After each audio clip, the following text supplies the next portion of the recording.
Welcome back to another episode from Life for Living Well. My name is Richard.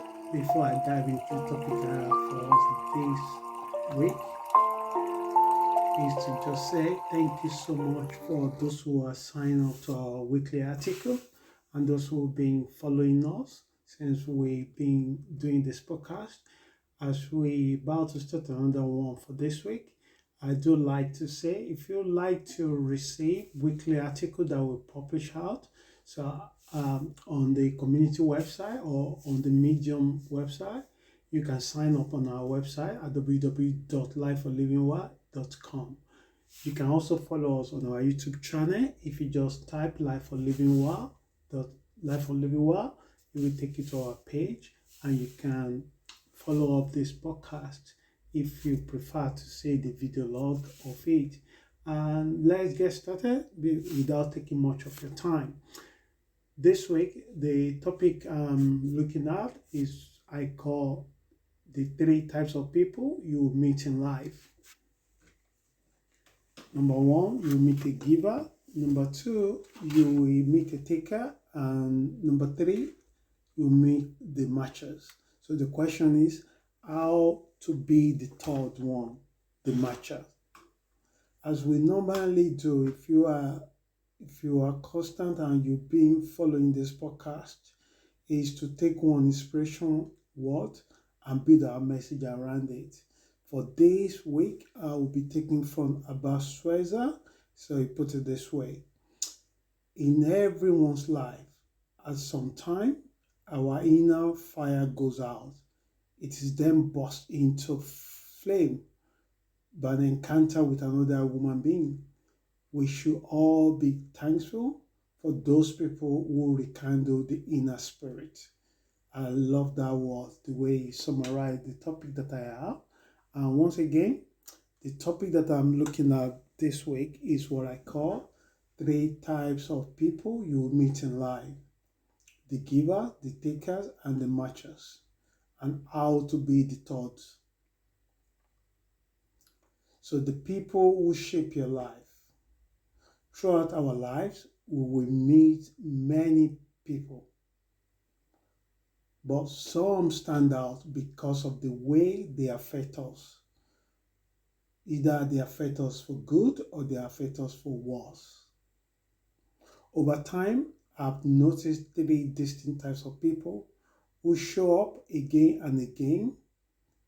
I call them the giver, the taker, and the matcher. I hope by the end of finishing this message, you will find which of these 3 friends or 3 energy that are in line with your energy, or which of these energy you currently have that you can progress yourself to a matcher. So each one teaches us something about ourselves, about boundaries, and about how we want to live. By the end of this article, you will not only recognize these 3 types of people, but also discover how to evolve into the healthiest version of yourself, the matcher.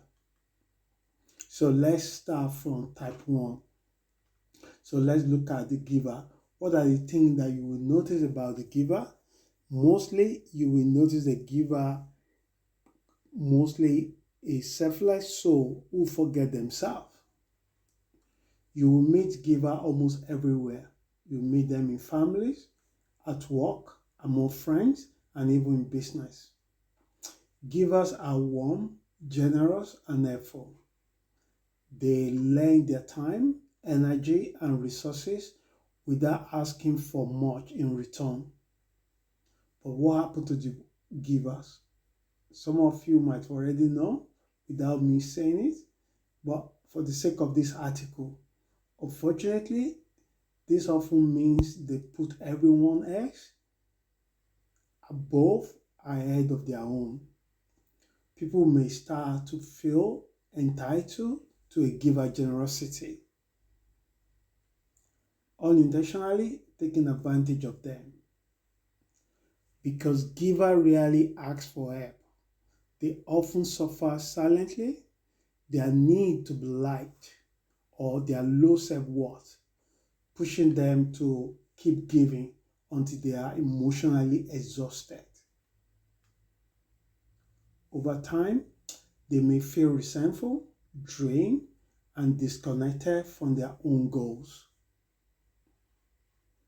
Givers often attract takers, codependent people, or even narcissistic personalities, relationships that leave them feeling depleted. Without self-awareness and boundaries, these people risk burning out completely. And that cannot good for their mental health, it cannot good for their finances, it cannot good for their spiritual well-being. And that leads us to type 2 that you meet in this life. You will also meet a taker. And this is more someone that carry the energy of drainer, who put themselves first above everything. So takers are the opposite of givers.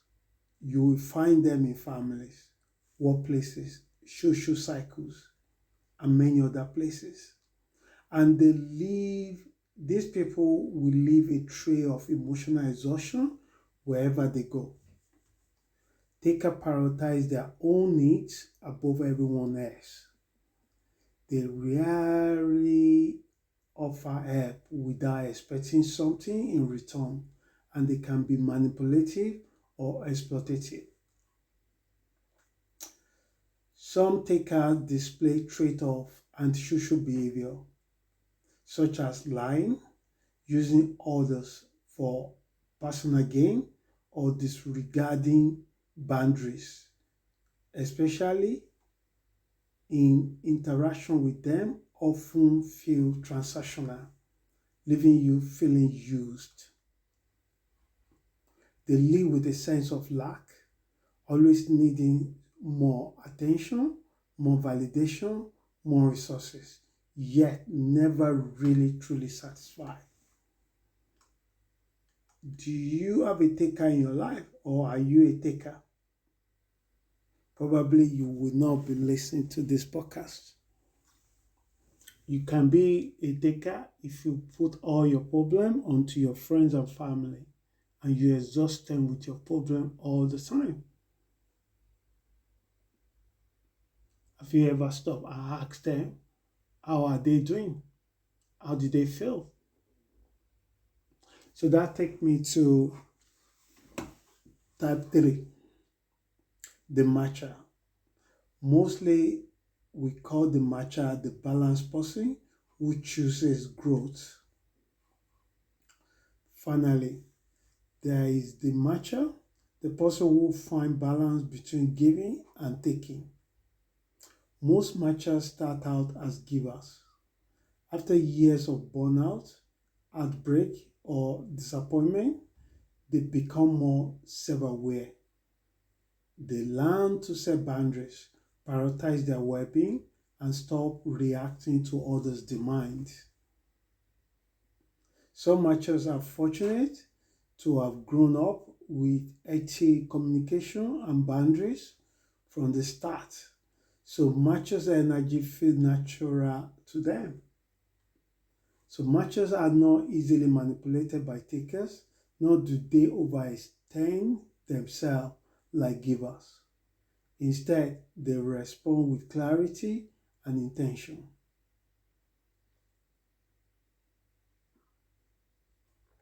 So I've had the chance to go through the normal traits of each type of person. I also have a time to expose or explain what kind of experience you will have when you meet this kind of people. One thing that I have not explained, how you can transition from giver to matcher. If you are a giver and you recognize attribute of giver in you and you wanted to change it, perhaps this suggestion may help. Becoming a matcher is a journey of growth and self-awareness. Here are a few key steps to get there. Number one, prioritize your needs. There's no shortcut to it. Most people know what they don't want, but few people really know what they want. And I think you start the journey to ask yourself this until you can find the answer to it. What do you want? Learn to recognize your limits and set healthy boundaries. Saying no when needed is an act of self-respect. When you take everything from a man or a woman, one thing you cannot take away from them is their self-respect. Even when they have nothing else anymore, you do not and you cannot take their self-respect. Number two, stay focused on your goals. Invest your energy into what matters most to you. Avoid spreading yourself too thin. Number three, find peace of mind. Stop worrying about being liked or pleasing everyone. Peace comes when you choose to live in alignment with your values.